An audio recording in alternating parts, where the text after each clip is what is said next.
তোমার জুমার নামাজে নাই, কোন খ্রিস্টান তোমার জুমায় নাই, সবে কদরে নাই, সবে বরাতে নাই, কোন ইহুদি তোমার সবে কদরে জুমায় নাই, কোন হিন্দু তোমার কোরবানির গরুর সামনে নাই। আর তুমি মুসলমানের বাচ্চা হওয়ার পরেও তাদের মন্দিরে যাওয়া নাচানাচি করো, আল্লাহ সবার তোমার চাইতে বড় জাহান্নামে মানে করো না, ঠিক কি হবে?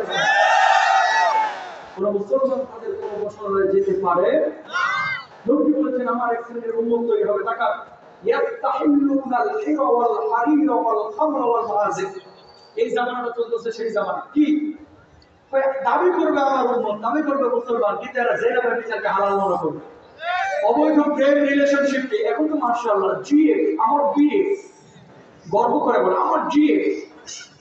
চাচারা বলতে না এটা কি বলতেছে, আমার গার্লফ্রেন্ড, দোস্ত আমার গার্লফ্রেন্ড, আমার বয়ফ্রেন্ড, গর্ব করে বলে ঠাডা করবে তোর মাথার উপরে, ঠিক না? বিয়ের আগে কোনো গার্লফ্রেন্ড বয়ফ্রেন্ড চলতে পারে? কি বলবো, পুরো শরীরে ঘা হয়ে গেলে মলমটা করে লাগাইবে।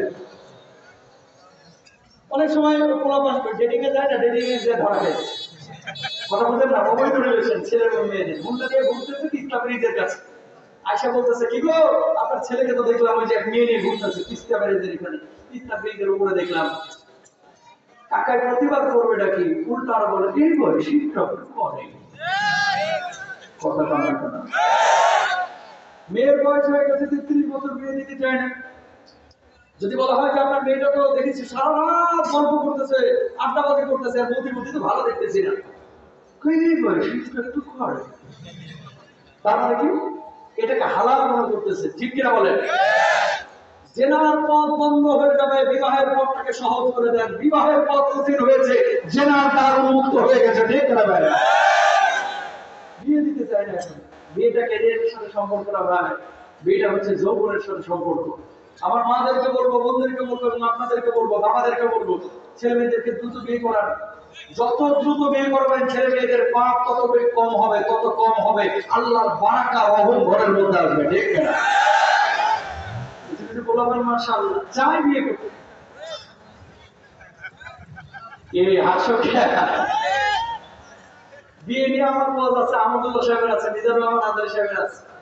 সারাদিন বাড়িতে একবার লাউড স্পিকারটা সাউন্ড হচ্ছে ছেলেরা, আপা আম্মা বুঝুক যে ছেলে কিছু একটা করতে যাচ্ছে, ঠিক আছে?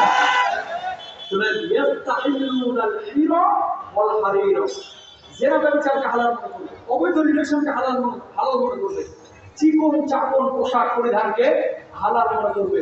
আজকে যেগুলো মোটা করে এখানে ঠান্ডার লাগে, মজার লাগে না। টাকা কিছু পোলাপান এখন পাঙ্কু পোলাপান বাইরে আমরা সামনের জামাই, তোরা বুঝেন নাই কি হয়? বসুন্ধরা সিটিতে গিয়ে যত ছেঁড়া ফাটা এই প্যান্ট গুলোকে কিনে কিনে নিয়ে আসে, দাম দিয়ে ছেঁড়া প্যান্ট কিনে, যে কুত্তায় কামড়ায় রাখছে, এটাই বলে কথা বলেন না কেন? কিছু পোলাপান বাইরে জিন্সের প্যান্ট রং ছুটে গেছে, যেন বিড়ালে সাইডে সাইডে রং উঠে গেছে, এটাই দেখি ফ্যাশন। ওরে ভাই এগুলো যারা করে আল্লাহর আযাব সমাজের উপরে আসবে। প্রমাণ নেট মুসলিমের হাদিস, ইদা তাহাল্লাত উম্মতি খামসান ফাআলাইহিমুদ দিমা ইদা যাহারাত কালামুন। মুসলমানদের উপরে দেখা যাচ্ছে পৃথিবীতে মুসলমানের অভাব নাই, মুসলিম দেশের অভাব নাই। আলহামদুলিল্লাহ আমি গর্ব করে বলি মানে অনেক জায়গায় যে বাংলাদেশ থেকে আমার মতো বিদেশে এত সফর কোনো হুজুর করেন আলহামদুলিল্লাহ, আমি গর্ব করে বলতেছি। কিন্তু আপনি মিডল ইস্টে যান, আপনি পশ্চিমায় যান, পশ্চিমের কথা বাদ দিলেন, মিডল ইস্টের যে দেশগুলো, এই দেশগুলোতে যায় দেখেন শুধু জুব্বাটা আছে ভাই, ইসলাম নাই, ইসলাম নাই, ইসলাম নাই, ইসলাম নাই, দেখতে না ভাই না বলবেন কেমন একটা বিষয় বলেন না। এই যে দুবাই কয়েকদিন আগে আমার মাহফিল ছিল, হোটেলের মধ্যে আমি কোরআন হাদিসের একটা বই পড়তেছি, খেয়াল করেন এবার বই পড়তেছি, একজন বাঙালি রাইটার কিতাব লিখেছে, এটা আমাকে দেখাচ্ছে, হঠাৎ গোয়েন্দা বাহিনী সিসি ক্যামেরায় দেখেছে, দুবাইয়ের হোটেলের কথা বলতেছে, আসার পর বলতেছে এটা কি হচ্ছে, এখানে কোরআন হাদিসের বই দেখতেছি, বলছে আর দিন ফিল মসজিদ, দিন নিয়ে আলোচনা আমাদের মসজিদে, হোটেলের মধ্যে আলোচনা কেন, এখান থেকে সর না হলে কিন্তু থানায় করে নিয়ে যাবো। বাংলাদেশে কোনো আওয়ামী পন্থী লোক এই কথা বললো চান্দি তুলে বেলায়, ঠিক না?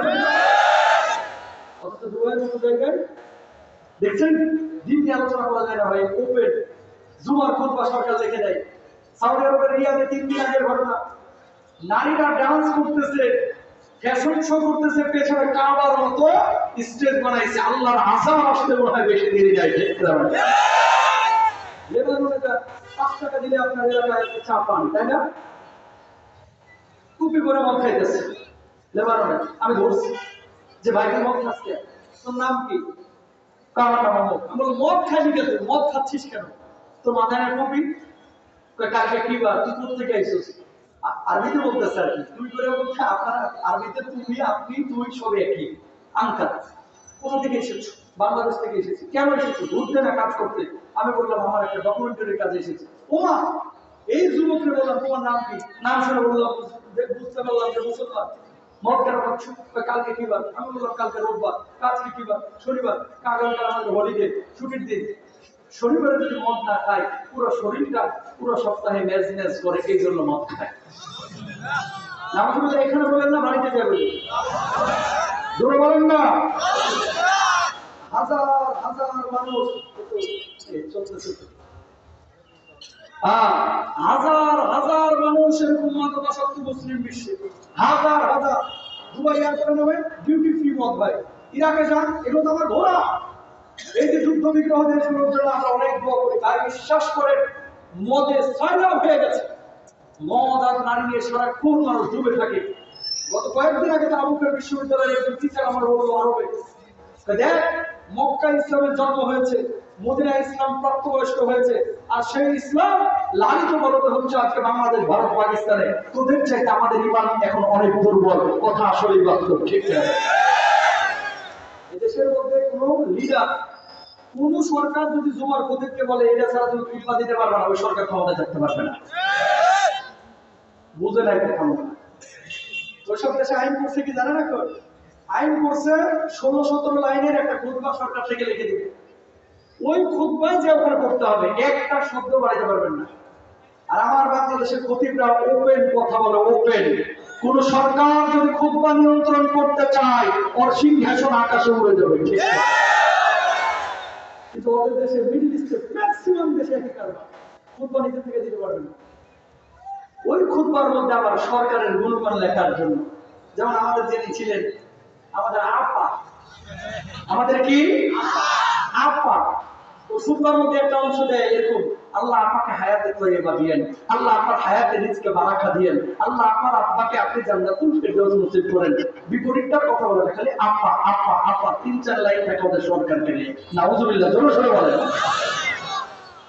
এদের জন্য দোয়া কামনা থাকে।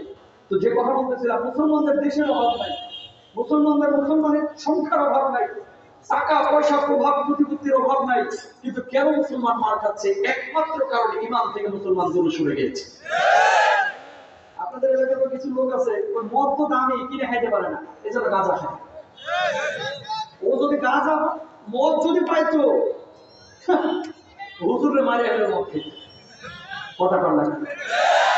এই এলাকার কিছু মানুষের চরিত্রকে এই যে আজকে বধ করে যাচ্ছি না, কিছু লোক শুনতেছে আর এখান থেকে বাইরে করতেছে, বললাম মানসিক মানুষ এগুলো বলবে। কথা কর। হুজুর কয়েকদিন আগে এসেছিল রংপুরে ওয়াজ করতে, গল্পটা হুজুরের ঘাড়ে দিই, 10টা আমারই ঘাড়ে নিলাম। শিক্ষণীয় বিষয়। ওয়াজে ঢুকতেছে, যেদিকে তাকাই খালি দেখে বেগুনের খেয়াল। কিসের খেয়াল? হুজুর প্রতিদিন আমার মতো ওয়াজের আগে ভাত খায়, আজকে আর ভাত আগে খাইতেছে না। হুজুরের টার্গেট ওয়াজে উঠে বেগুনটারে হারাম করে ছাড়বো আজকে। খাওয়ানো আমার সামনে বেগুন না দেয়, হুজুর আবার বেগুন খেলে কাসুল খায়। সেদিন আবার সভাপতির বউ হুজুরের লাগে বেগুন দিয়ে ইলিশ, পাঙ্গাস, বাতাসি, দোয়াল, দই, শুটকি সব ভালো ভালো মাছগুলো বেগুন দিয়ে রান্না করা আছে। হুজুর উঠছে স্টেজে, মাসালার কিতাবে আছে 40 বছর পরে জাহান্নামের প্রথম খাবার বেগুন হবেই হবে।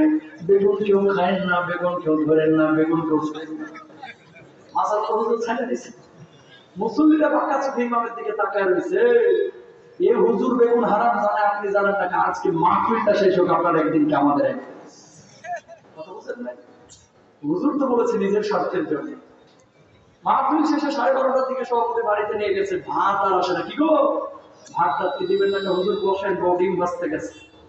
12:30টার দিকে ডিম ভাজার মানে কি? কয় হুজুর আমরা তো সুস্থ মানুষ, জাহান্নামের প্রথম খাবারতে হবে বেগুন, জীবন তো শুনি নাই।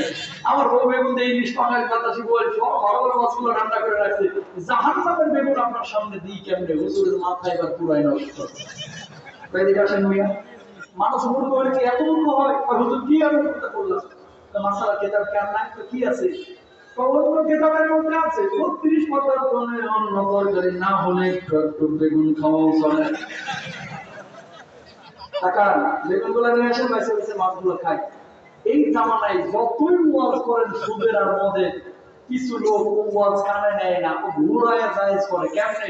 বাংলাদেশ ব্যাংক চলতেছে সুদের উপরে, জনতা ব্যাংক চলতেছে সুদের উপরে, ম্যাক্সিমাম ব্যাংক চলতেছে সুদের উপরে, আর হুজুররা আছে খালি সুদ লইয়া। সুদ ছাড়া কি মানুষ চলে? এই কথা বলে জায়েজ করতে চাই, ঠিক আছে? দোষ হুজুরের ঘাড়ে নিয়ে এবার আপনারা চিন্তা করেন, ম্যাক্সিমাম মানুষই এই ক্যাটাগরি, ঠিক না? দেখেন, হুজুর সুদ খায় না, ইন্টারেস্ট লোক। সুদ আর ইন্টারেস্টের পার্থক্য একটা হচ্ছে বাংলা আর একটা হচ্ছে ইংলিশ। ইংলিশ হইলে কি যায় হয়ে যায়। হুজুর আমার মেয়েটা যে সুন্দর ডান্স করে, মাশাআল্লাহ। ডান্স করে আবার বলতেছে মাশাআল্লাহ। খাড়া করবে তোর মাথার উপরে, ঠিক না? না, আমরা যৌতুক যৌতুক নেই না, একটু ডিমান্ড আছে। যৌতুক নেয় না, কি দিচ্ছে? ঘুষ নেয় না, সারা বকশিস নেয়। কি নেয়? ঘুষকে বকশিস বললে যাই হয়।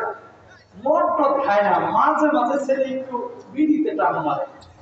এই যুবক তোমাদেরকে বলে, কিছু পোলাপান আছে দেখবা তিস্তা ব্যারেজের কাছে নিয়ে যায়, চিপার মধ্যে ঢোকে, কোনোদিন বিড়ি খাওয়ানি তুমি। দোস্ত দুইটা মারিয়ে দেখ না, ফ্লেভারটা কি জোস।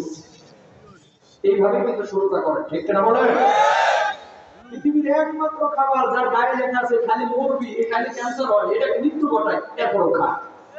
এটার নাম হচ্ছে সিগারেট। মোবাইল কথা কন না কেন? বিড়ির গায়ে প্যাকেটে লেখা আছে ধূমপান মৃত্যু ঘটায়, ধূমপান স্বাস্থ্যের জন্য ক্ষতিকর, ধূমপান ক্যান্সার ঘটায়, এরপরও খা। কেন? না খাইলে তো পেট ক্লিয়ার হয় না, মাথা জীবাণু থাকে।